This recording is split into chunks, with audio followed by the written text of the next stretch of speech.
Good day to everyone, and welcome to today's webinar entitled Transforming Healthcare Through Connectivity, Vital Ways Cloverleaf and Partners Improve Healthcare Through Interoperability. My name is Mark Haglund, and I'm Editor-in-Chief of Healthcare Innovation. Today's program is sponsored by Infor. Thank you so much to our friends at Infor and to you in our audience for giving us your time and attention today. Before we get started, I have just a few housekeeping details to share with you. To submit a question, please use the Q&A box to the left of your video window at any time. You do not have to wait until the end of the program. For technical issues, please press F5 to refresh. And if that doesn't work, you can submit a question with your issue through the Q&A panel. Finally, join our webinar conversation on Twitter. You can tweet using the hashtag HILiveWebinar. At this time, it's my pleasure to introduce our lead speaker for today's program, Jörg Schwartz, who is Senior Director, Industry Solution Strategy at Infor. Welcome, Jörg. It's always great to be. Yes, hi, Mark. Likewise, I'm glad to be here with you. By the way, you said Twitter, isn't it X now? I know, I'm behind the times. I don't know, the whole X thing. Well, that's a whole subject of an entirely different webinar. I know. In any case, Jörg, I'm about to ask you a substantive question, but before I do that, just tell us a tiny bit about your role at Infor, and then we'll plunge right in. Yeah, my role at Infor is to connect between the customers and what their needs are, our development organization, product management organization, marketing and sales organization, so that we ensure that we deliver the solutions that our customers want and our customers need. Wonderful. Thank you so much. Well, let's plunge in here and let me kick off our discussion. And I should explain to the audience, Jörg is going to help to coordinate. We have several different speakers who will be joining us at various points, and he will MC the transitions. Jörg, tell me a little bit about this. Seamlessly exchanging vital information has become the backbone of efficient patient care, streamlining administrative processes, and empowering healthcare professionals with real-time access to critical data. This sounds abstract. What does it actually mean in practice? Yeah, Mark, in previous webinars, we discussed the technology and we discussed all the potential and possibilities. But today, we really want to give some examples of what clinical interoperability in real life means and go a little bit beyond of what is the traditional understanding of interoperability. Traditionally, clinical interoperability, as you know, is between the patient registration system and the PACS and the lab system. That's how it got started in the 90s, and it has evolved substantially from there. And interoperability is kind of like in the middle of a lot of different workflows and new processes. And today we want to showcase some of them so that it is less abstract and becomes more tangible for people. Wonderful. I know you're going to welcome someone to our discussion. We're going to talk about DocuSign, which is a well-known and respected brand that has revolutionized how business is done in many industries. Real estate transactions are now unthinkable without DocuSign. But let's talk about what one does specifically in healthcare. Jörg, would you like to introduce our next guest? Yeah, let me set this up. Cassie, can you show the video, the slides, please?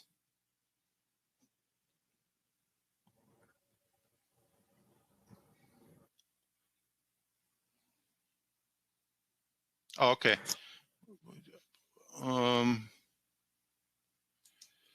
So on the first slide, you will. I don't see the slides, Kathy. Do you show the agenda slide? Yeah, if you can go to the Yeah. slide tab. Yeah, I'm there. Okay, I see it now. Okay, so we are in the introduction and overview. The first section, as Mark set up, we will talk about document management and patient onboarding. And for that, we are lucky to have speakers from DocuSign here. We have Christina Wong, the head of healthcare and life sciences.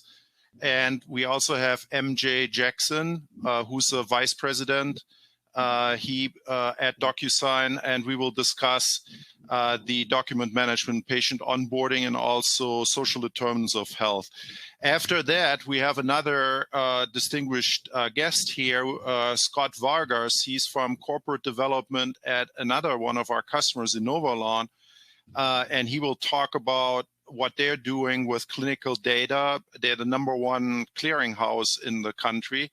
And here to talk with Scott is Chad Johnson. He's an account manager with us, and he will discuss with Scott what they are doing. And then after that, we transition into another area, which is clinical data and real-world evidence, or RWE, which is what pharmaceutical and clinical researchers call clinical data when they are using it for clinical research. Next slide, please. As we discussed before, Cloverleaf is the #1 clinical interoperability platform, and we have thousands of installations doing this traditional interoperability between the different systems inside the hospital, including the ERP. We call it Clinical Bridge when we connect to the ERP to, for example, provide data from the ERP to the EMR and the vice versa. We have hundreds of customers using Epic or Cerner or outpatient EMRs. The leading lab companies in the country use Cloverleaf to connect with us, and we run over 1 billion transactions every single day through the Cloverleaf platforms. So that's traditional. And if you click on the slide, Kathy, can you click on the slide, please? Yes. We have here today Innovalon, which is a new partner, and we will talk about that in detail. And we also have DocuSign here. We talk about their use cases, which are a little bit outside of the box of what the traditional use of interoperability is.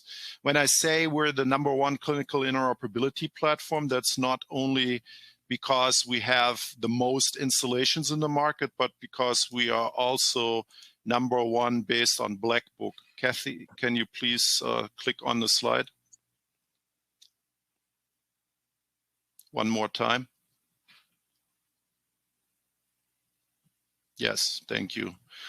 So this is the Black Book report that shows clinical interoperability platforms, and Infor Cloverleaf has been the #1 interoperability platform for many years. And as I said to Mark in the beginning, my job is to make sure that we stay the #1 interoperability platform, that we deliver what our customers need to meet their needs now and in the future. And so let's do one more click, Kathy. The concept that we're talking about is traditional interoperability, is the interoperability in this blue box, HL7 v2. There's lots of different protocols that we support, but there's new ways of doing interoperability that go way beyond the traditional healthcare system. Kathy, can you please click on the slide one more time? Yes, thank you. That's the different protocols that we support in the traditional space. But as you can see here, we developed also technologies with Cloverleaf FireBridge, our Fire server, and the API gateway to connect to modern web-based workflows and enable really workflows that we were not able to support in healthcare 5 or 10 years ago. And so if you could please click 2 more times.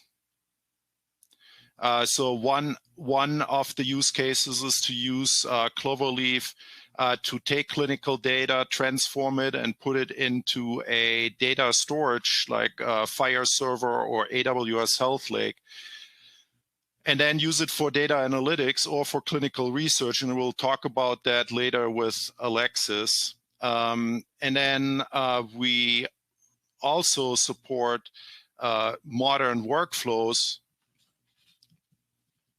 by connecting the data that we transform into Fire with an API gateway, so it can work with modern web-based interfaces, apps on a device, on a mobile device, etc. And the DocuSign use case is a really great example for that. So with that, I would like to transition and introduce Christina Wong. Christina and I have been on several panels together where we talked about their new use cases. So Christina, why don't you let us know what DocuSign is really doing? Mark already said it's a very well-respected brand in real estate transactions. You are in healthcare, and we talk about patient onboarding. So talk to us about this and other use cases, how DocuSign can be used to streamline what hospitals are doing, both with patients but also with their own processes. Great. Thank you, York, for that introduction. Hi, everyone. As York mentioned, my name is Christina Wong, and I lead the healthcare and life sciences product marketing function at DocuSign for over 4.5 years. I can talk to you about the huge evolution that we've had in the HLS space, and it's been nothing short but impressive. So as the pioneer of e-signature, we actually pioneered the first e-signature solution in the life sciences industry. It was groundbreaking in that we were able to create a solution that adhered to the stringent demands that were required for FDA regulations in drug development. Then the journey didn't stop there, and we just continued to gain momentum beyond life sciences by permeating the other aspects of healthcare. That started out in 2018 when we acquired a company called Spring CM and got us into contracting and secure storage of these contracts. We also embarked on identity verification. So as you can see, DocuSign has clearly expanded beyond our e-signature solution that we're known as and stretched even farther. And today, why we're here with Infor Cloverleaf is because we have digitized patient forms that are interoperable with EHRs. So our presence in healthcare has actually been undeniable all these years. We're in over 1,400 hospital systems, in the top 14 out of the 15 life sciences companies. And our commitment to healthcare continues as we've demonstrated through our partnerships and our products. These crucial alliances where we have partnered with titans like Infor, Cloverleaf, and Microsoft just is trying to expand our reach and impact in the HLS industry. And in particular, we've experimented with a concept of AI labs, and we're collaborating with all of the leaders globally to help us revolutionize this full agreement process using AI. So in essence, we have not just been standing by in healthcare. We've been pretty instrumental in driving a lot of the digitization in healthcare. That's really impressive, Christina. And when I first heard about this, I was not aware of how deeply ingrained you are in healthcare.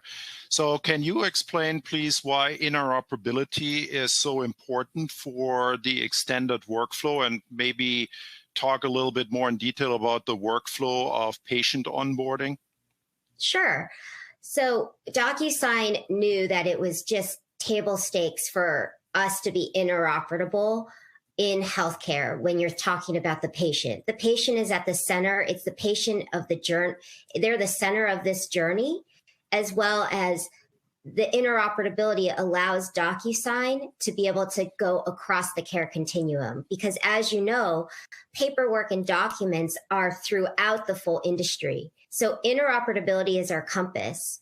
The other thing that's really important besides the patient at the center is that the trends have changed. Digitization in healthcare is here, whether or not it's at the pace that we're used to. When you look at what's happened since the pandemic with telehealth, the rise of remote monitoring, the increase in supportive regulations such as the 21st Century Cures Act, and the potential for generative AI, it's really clear that interoperability is the key that we needed to be able to go beyond the four walls that are in the hospital system. So you can think of DocuSign as the system of agreement, the EHR is a system of record, and a lot of providers have a system of engagement. And interoperability is that glue or that connectivity that allows us to break these four walls. So in particular, when we're talking about patient intake, which is the key workflow that we partner with Infor Cloverleaf together, you have to see that it's been a very cumbersome process. It's time consuming. So our research and why we've invested in this process is because it typically takes more than 30 minutes for one patient intake for a patient. It takes 2 to 5 employees just to do the registration process.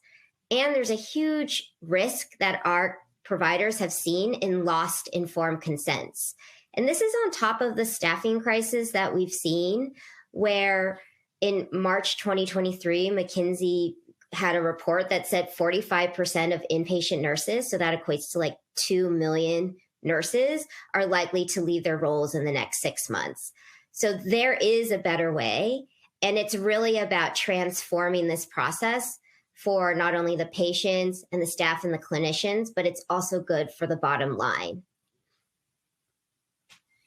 Thank you, Christina. So before we go to the next topic, I got one question, which is specific to the patient intake. How can you actually do identity verification as part of the patient intake process?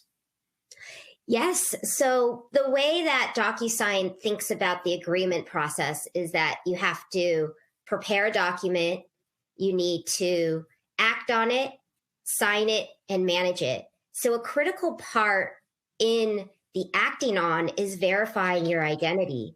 And that we have actually launched this year a new enhanced ID verification solution that takes into account liveness.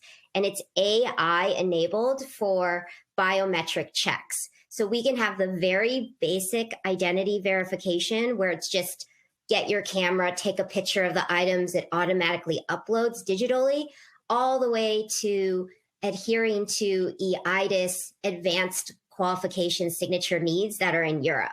So in all, when you think about this agreement workflow, there isn't a gap that DocuSign doesn't think about, because in all, the key metrics that we're looking at in healthcare to help our customers is reducing paper usage, preventing no-shows, and enhancing staff productivity. And we've seen just generally like our large healthcare systems can gain $9.2 million back to their bottom line by just looking at this full agreement process. Wow, that's an impressive number.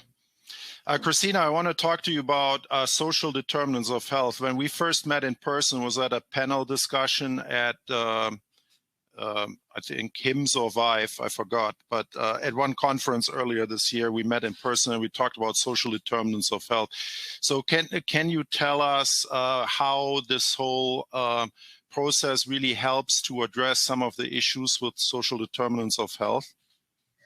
Yes, and I'm going to talk focused in on what's happening within the hospital health system. So when we're talking about social determinants of health, you can't not think about the quintuple aim, which is a new way of thinking about how healthcare leaders can really include all of the aspects that we need to in order to be successful. And one of the key pieces in the quintuple aim is making sure that we address health equity and underserved populations. As we know, from the pandemic, it's exacerbated this inequities that we have in our healthcare system. And interoperability emerges as this beacon of hope that we can rely on to include vital data like social determinants of health. Because traditional EHRs, they struggle to accommodate these key aspects, such as maybe they live near a food desert or they lack transportation, they have unstable housing. Traditional EHRs don't gather this information. And so that's how interoperability can help connect the different systems that has this information and update the patient record so that it ultimately can help providers improve their outcomes.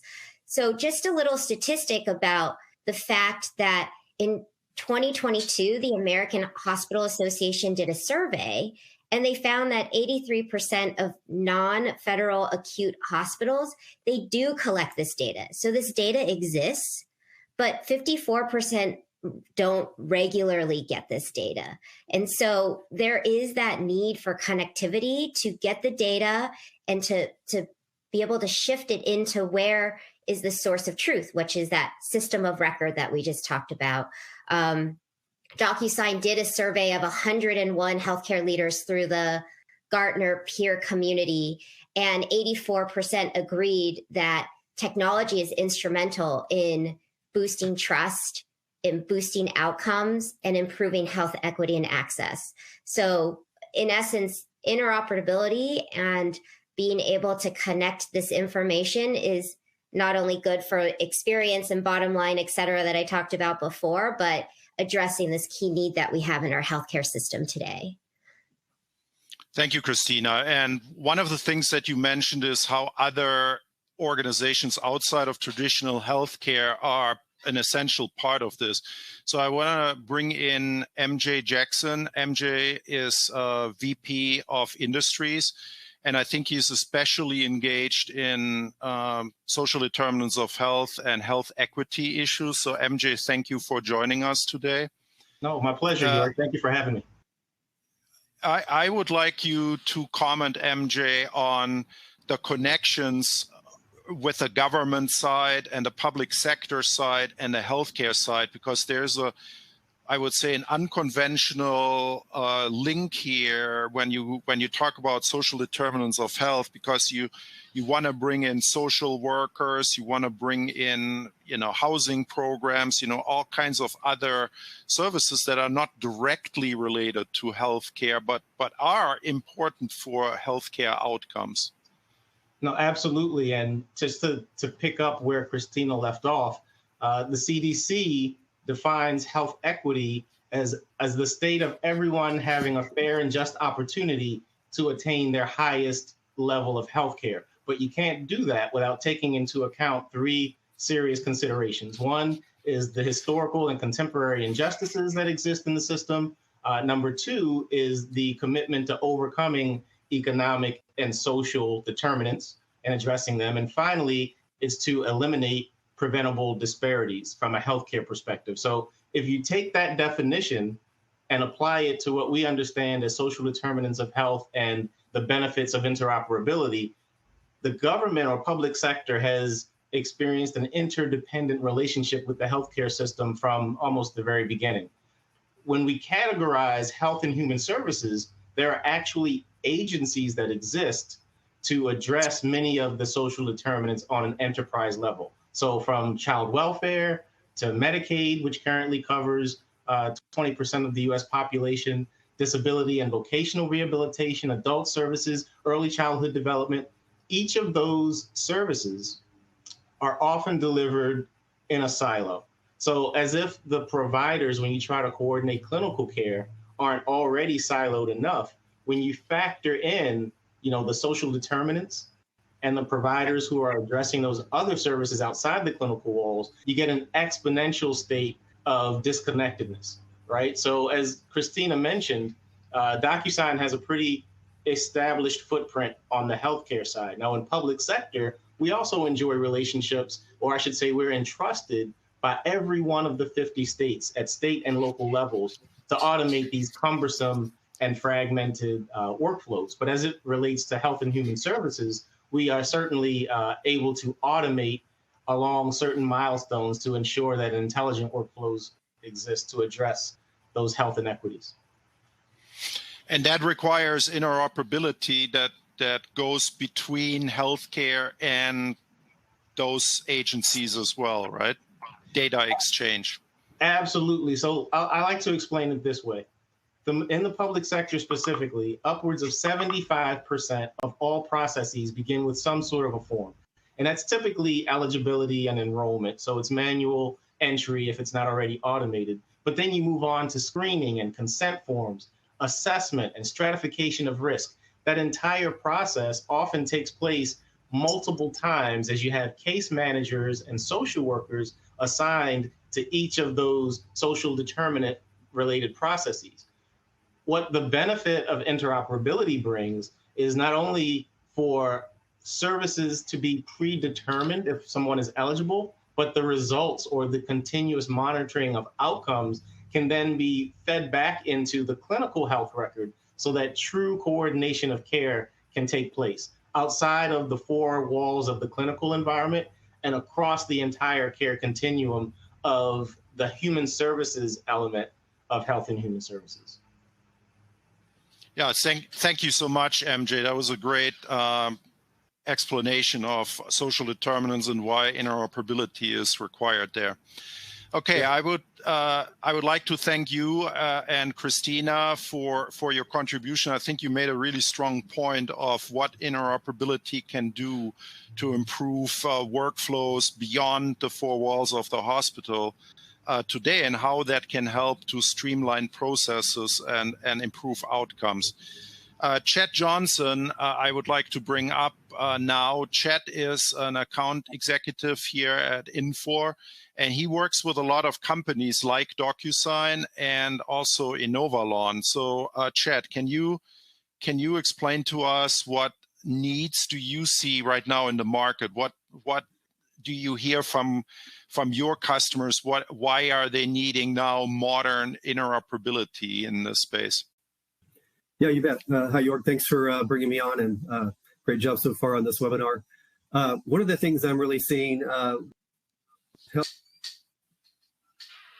health technology vendors, the segment of healthcare that I work really closely with, is that they are working today to build out their own clinical interoperability platforms.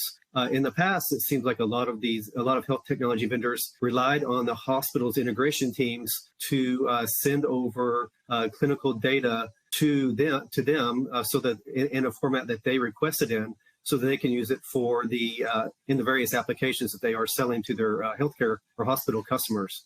Today, with the advent of FHIR APIs, and a lot of those are now, a lot of EHRs today have open FHIR APIs that the health technology vendors are able to query to get clinical data that they need for their applications today. It's a much more open process. And so a lot of health technology vendors are not waiting on their hospital customers to send them the data that they need.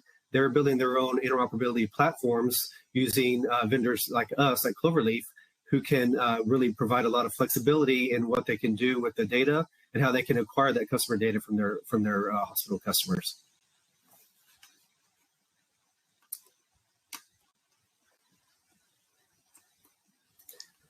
Yeah, thank you, Chad. So that's a great premise to bring actually on our next guest, Scott Vargas. He's director for corporate development at Innovalon. Innovalon is one of Chad's other customers, and so I would like to bring on Scott and explain what Innovalon does. Scott, can you give us an overview of Innovalon, and then later we move on to explain why Innovalon just decided to change their platform for clinical interoperability?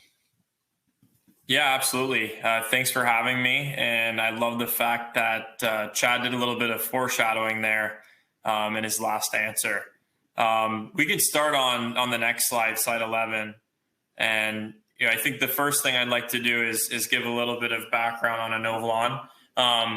maybe not as well known as a brand like DocuSign, which, as my peers on this call have correctly stated, we all use in everyday life now. First of all, Novolon has been around for quite some time. We were founded in 1998, and for 25 years strong, we remain founder-led. At that origin of founding, the real mission was to figure out how we can really leverage data to improve healthcare at the point of care. In addition to that, bring efficiency into those processes in healthcare and ultimately improve the economics there as well. So as you can imagine, interoperability has truly been really part of the lifeblood of the organization since its founding. And it's interesting how the partnership with Infor has taken shape over this last several years to allow us to drive interoperability in a new way. With that being said, a couple main points about the corporate level of Novolon, which does cover the full healthcare spectrum, as you can see in this slide here. We do have the largest primary source of healthcare data out there, and that includes over 369 million unique patients. That also includes over 76 billion unique medical events.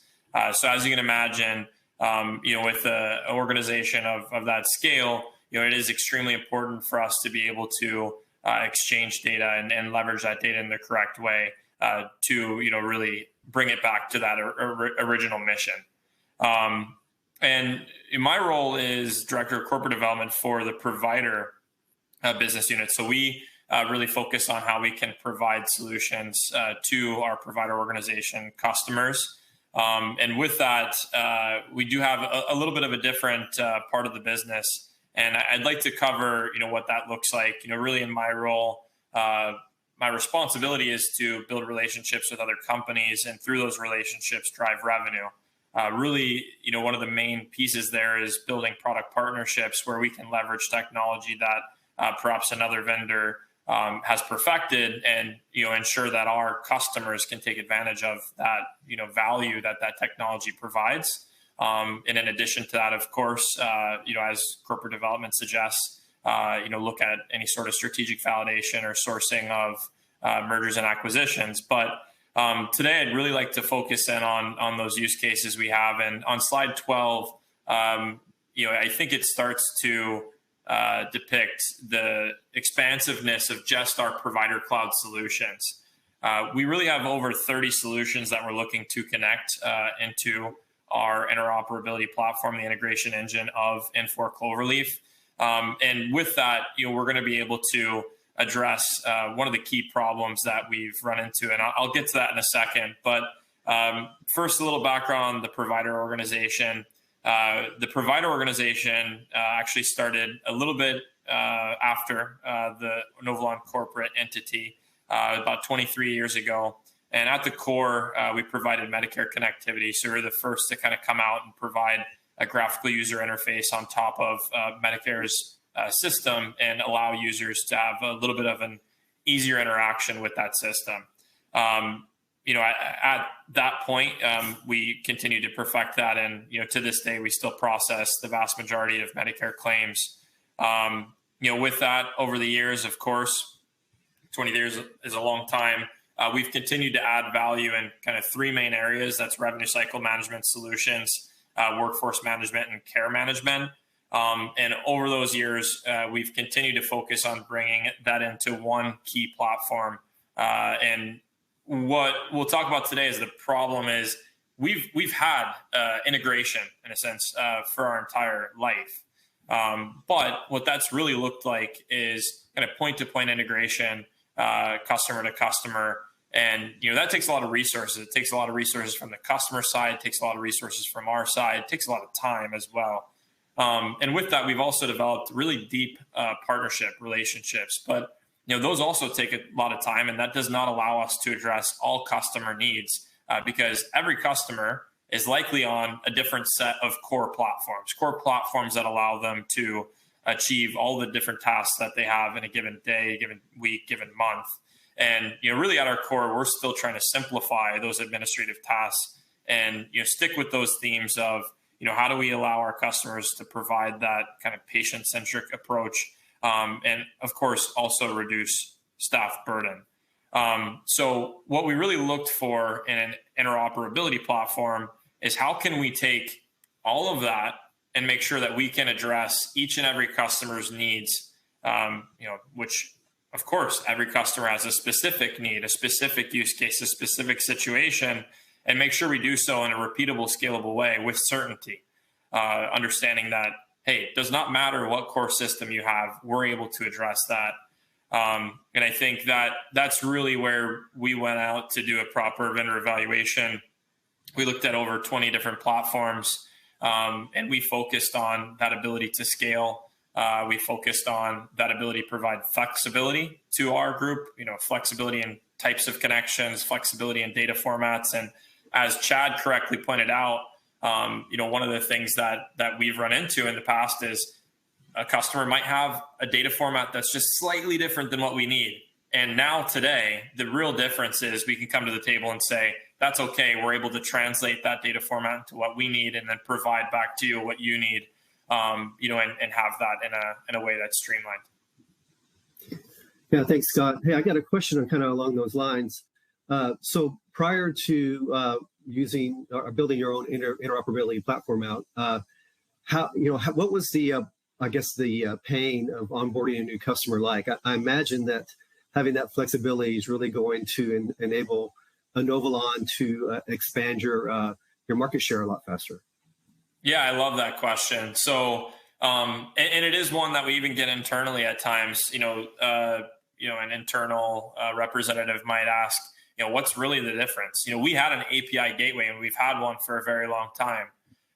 So when we approach a partner, for example, they've got a team that has the resources and time to really focus in on that and integrate it into their system.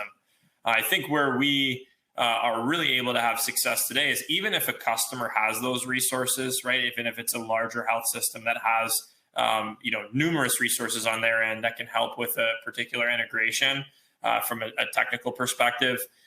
We now know that regardless of their data format, we can ingest that, right? We're able to translate that through the Cloverleaf platform, bring in the data format that we need, and then ship that back to them in the data format they need. In addition to that, the real extra value that's brought by the Cloverleaf platform is the fact that we're able to do certain orchestrations within the platform, move a particular data format to a particular different solution, perhaps, or maybe even take a particular action to trigger another action that ultimately extends the value of our products, past the point of what they even have today, right? And those products have, extreme amount of value to provide, but that Cloverleaf platform allows us to almost kind of custom tailor, in a sense, to the customer's needs, of course, within a certain set of standards. Yeah, that's great. Thanks for that, Scott. So I imagine having that flexibility to bring in various data formats and standards that your customers are using, that probably results in better customer satisfaction. Can you kind of talk about how improving your customer satisfaction on how you're working to onboard them or integrate them? How might that lead to, a tighter relationship with your customer?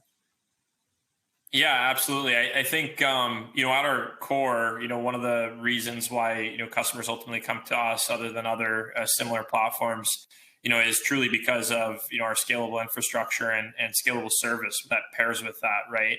And of course, when a customer comes to us and they have a particular need, we want to be able to address that and not just say yes, we want to be able to address that with speed, right? And I think what this platform really addresses is that, phrase that I'm using of repeatability and scalability, right? Once we have these, 30, this expansive, web of our product portfolio, we have those 30 solutions, integrated into the Cloverleaf platform. At that point, we're able to ultimately service a customer and their respective challenges, right? And we can even pick and choose which solutions they're going to leverage. And I think to even bring it back, maybe full circle, our peers on the call from DocuSign, they spoke a lot about the solution that DocuSign offers.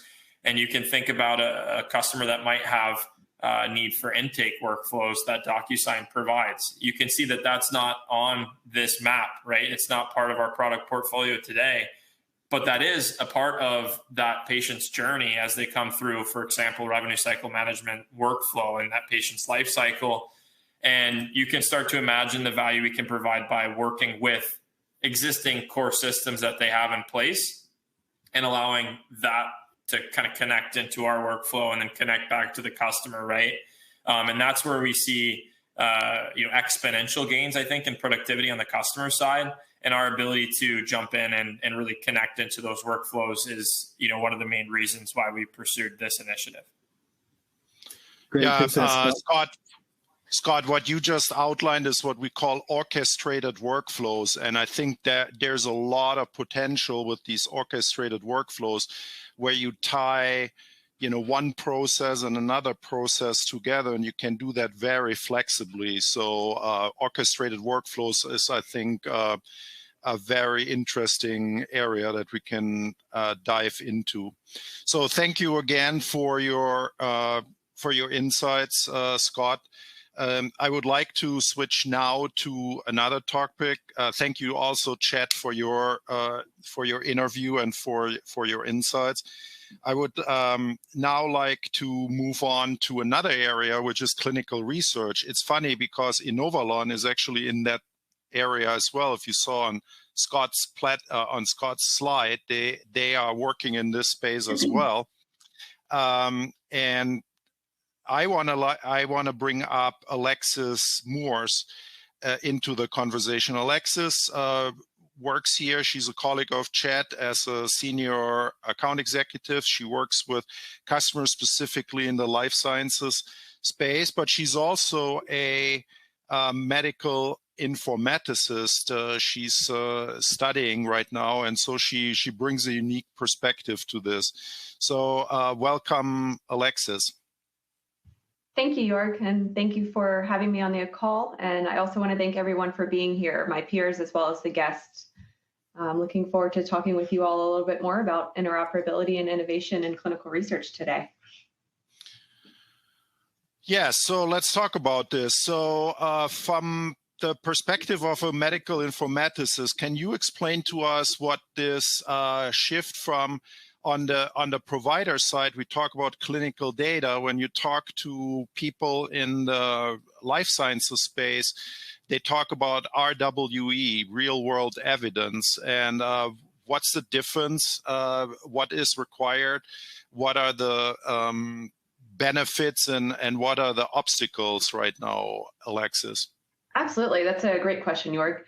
So I think the first thing that we need to bring to attention is the fact that historically we see clinical research data has been collected and stored, separate from the clinical data that's used for delivery of care. And this is purely out of concern for data privacy. However, that has led to data silos, okay? And so now what we're seeing is a huge push in the industry to utilize that clinical data for clinical research. As you mentioned, in our field, we call this real-world evidence. So having the ability to use real-world evidence for clinical research is incredibly advantageous, and it gives way to many added benefits, again, as you had kind of brought up. So some of those benefits that we see is a broader patient representation. And what I mean by this is clinical trials typically have strict inclusion and exclusion criteria, which can limit the diversity of patient population studied.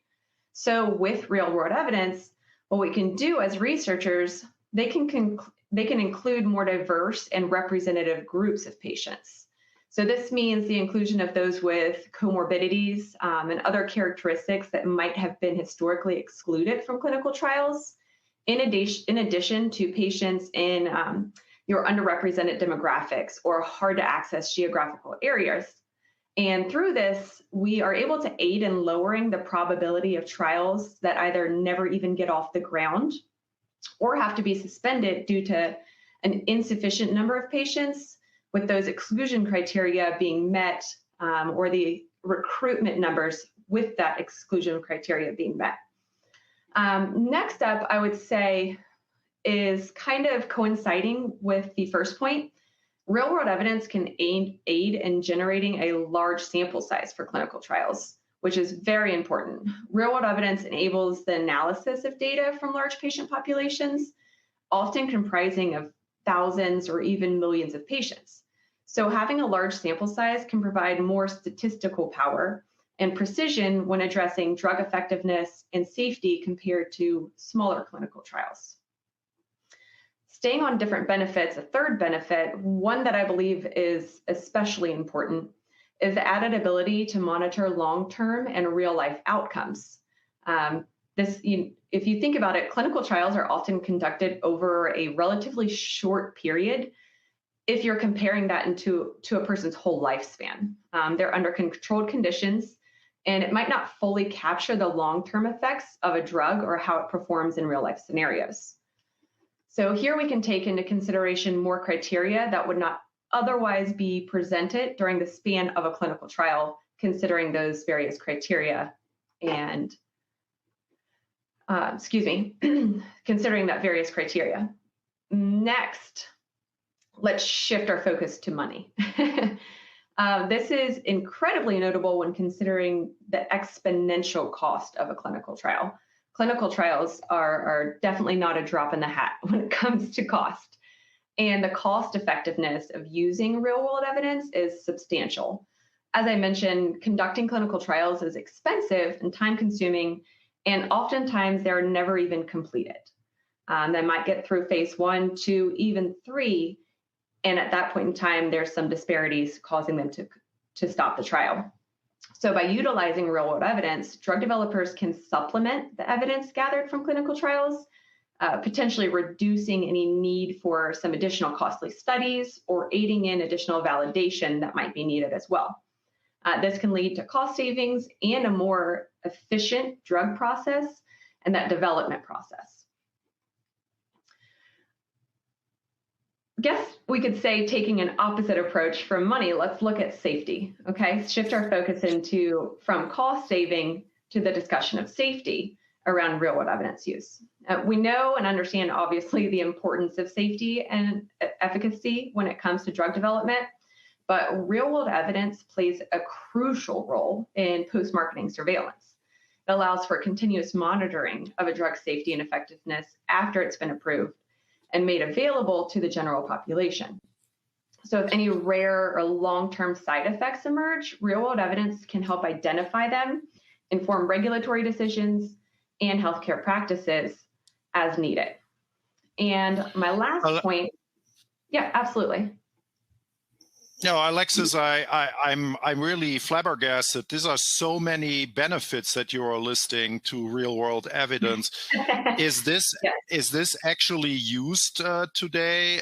Can you give some actual examples of companies actually utilizing this already? Because it sounds to me like this should be pervasive. This should be done much more commonly than it is. Well, first and foremost, Jörg, I absolutely agree with you. And we've seen an exponential increase over the past couple years with uses. But pertaining to particular customers that I've had the pleasure of seeing this work with, we absolutely do. One area that we've actually had the opportunity to work very heavily in is within oncology. We have quite a few customers in that field. One of our customers in particular, they provide a platform for their customers to obtain real-world evidence to be used as a supplementary data set with their clinical trials and research.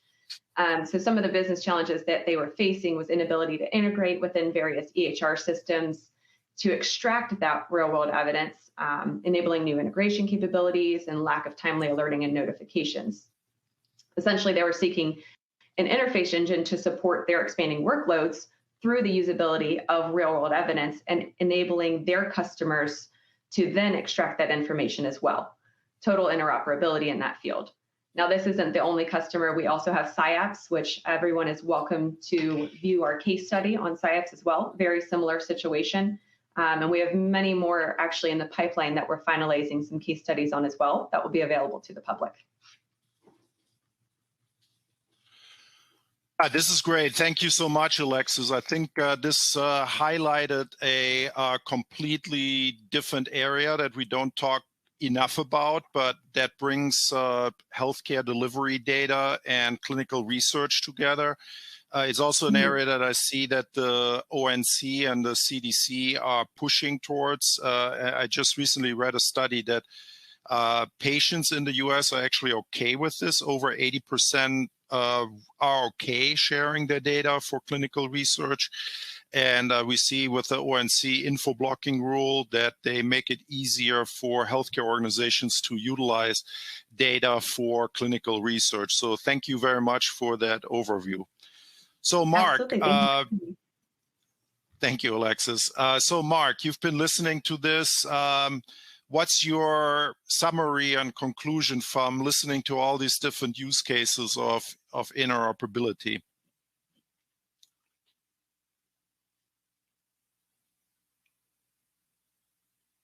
All of guests are testifying to. It seems to me there are about 4 key points that I could make notes on here, and then of course we can discuss. First of all, Cloverleaf's clinical interoperability is allowing hospitals to create more patient and provider-centered workflows. DocuSign, that use case was a really great example of that.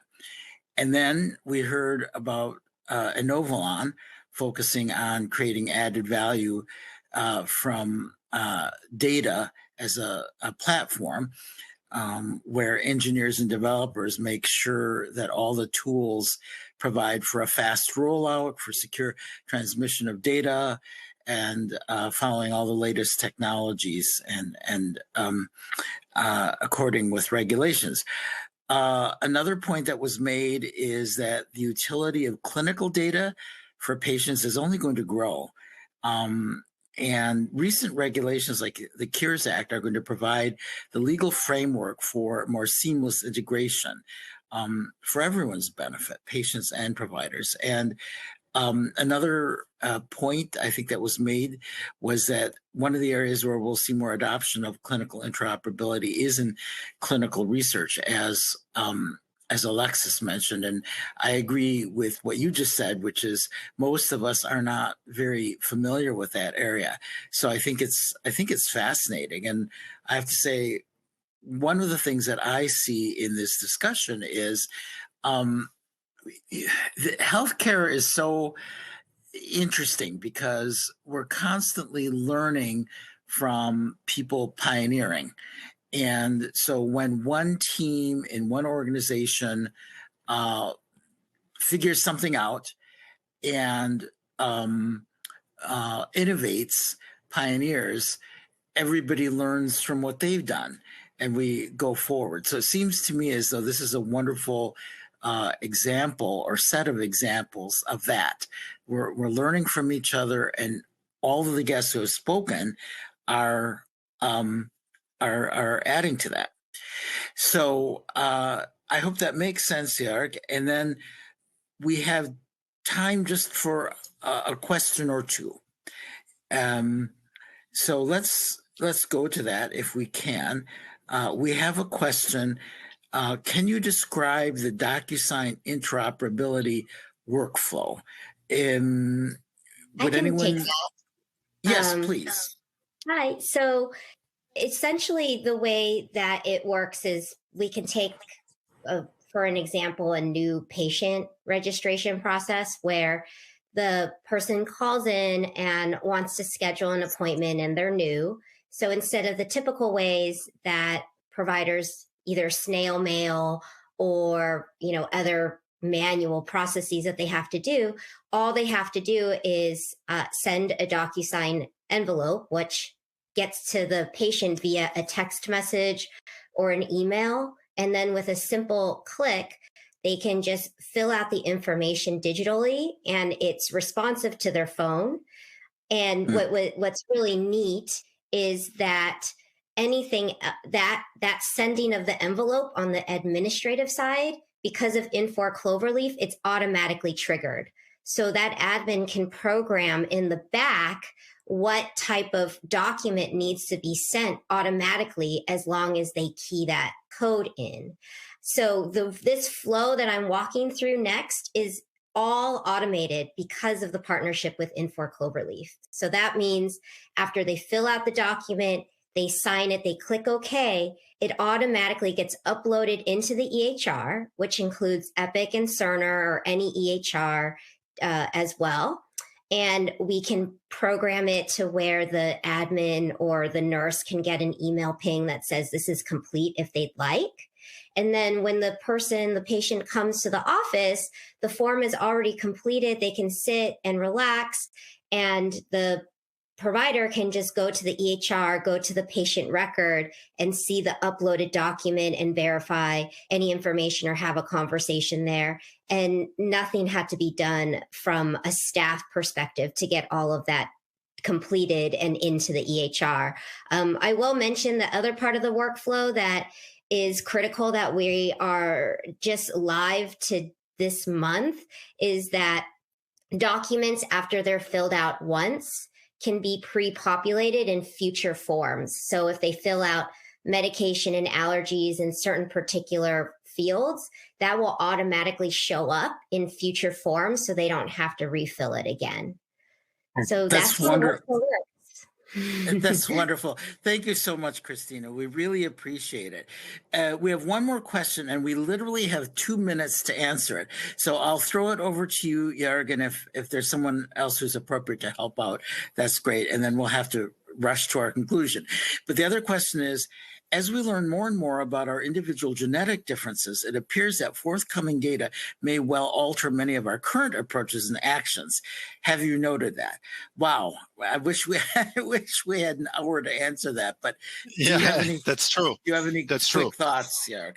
Yeah, genomic data. So I can hand that to Alexis. She can answer this. But yes, we have noted that. I think there will be a lot more coming with precision medicine, meaning that the drugs and the treatment is tailored specifically to a genomic profile. But you also know, whoever asked the question, that genomics is not enough because you have to look at which genes are expressed. So you need to look at genomic expression data, not only at the genomic footprint. But Alexis, you might have more nuance on this. And Alexis, I apologize, but you have about 1 minute, and I'm sorry for that. If you're still there. I'm talking to myself. Excuse me. Okay. Sure. In the essence of time, I'd love to, Jim, I think, sent that question. I'd love to expand on this further with him if he'd like to.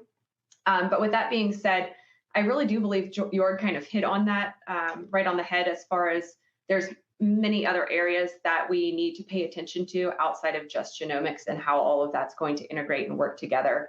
It's more than just one individual area. But with that being said, absolutely, it's been noted. And excuse me, capabilities that can represent that expansion and how those can be altered have been brought to the forefront numerous times in preparation for continued advancements. Wonderful. Thank you so much, Alexis. We just have time, literally, and I apologize, for you to kind of wrap things up. Jörg, do you have any final thoughts that you would like to share with our audience before we say bye? Yeah, I hope you got from this that clinical interoperability nowadays goes way beyond the hospital itself, the four walls of the hospitals. We talked about social determinants of health. We talked in detail about the onboarding of patients while they're at home, which is patient-centric. We talked about the workflows and the improvements that you can do with Innovalon, how much data-oriented we can be and what the benefits of this data orientation are. And we also talked about how clinical data can be used to improve recruitment into and conducting clinical trials and clinical research. So a very wide spectrum of topics that we covered today. Just to tell you, data is important and interoperability is really key to drive all this forward. So I hope that gave you an interesting new dimension of clinical interoperability that we will dive into more in future webinars. It's been wonderful. And Jörg, I'd like to thank you. I'd also like to thank Christina, Chad, Scott, and Alexis. All of you have been so terrific in explaining things, and I know I've learned a great deal. And so that's all the time we have for today. Unfortunately, we've reached the hour limit. But again, I'd like to thank Chad and all of the other speakers today for an excellent webinar. And I'd like to thank all of our friends at Infor for making today's program possible. Finally, I'd like to thank everyone in our audience for joining us.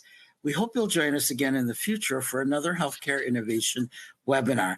This concludes today's presentation. Have a great day, everyone. Thank you.